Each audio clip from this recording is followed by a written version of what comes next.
तर चला असे चटपटीत मशरूम बनवूयात आज. त्यासाठी टोमॅटो, कांदा, लसूण, खडा मसाला हे सर्व तेलामध्ये थोडा परतून घेतला आणि नंतर मिक्सरला फिरवून घेतला मी. आणि हे थोडं मशरूम तेलामध्ये परतून घेतले आधी. नंतर म्हणजे याला सुकं बनवायचं, तेवढं पाणी रस्स्याचं नाही करायचं. त्याच्यामुळे याला आधी परतून घेतलं तेलामध्ये, नंतर ते म्हणजे लवकर शिजेल. त्यासाठी आता फोडणीमध्ये थोडं लसूण कुटून, मोहरी आणि लाल तिखट, आधी मीठ घातलं. आधी मीठ घातलं की काय होतं की तिखट थोडं भाजत नाही जास्त.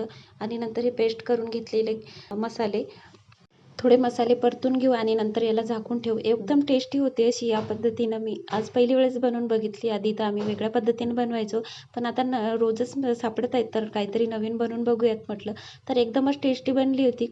आता याला थोडा वेळ झाकून ठेवून म्हणजे मसाले छान शिजतील आणि नंतर मग याच्यामध्ये मशरूम ॲड करू आणि 15-20 मिनटं याला झाकून ठेवू. बनून तयार आहे मशरूम मसाला रेसिपी. एकदम टेस्टी बनते. एकदा नक्की ट्राय करा. आणि कसा वाटला व्हिडिओ ते आम्हाला कमेंट्स करून नक्की सांगा. तर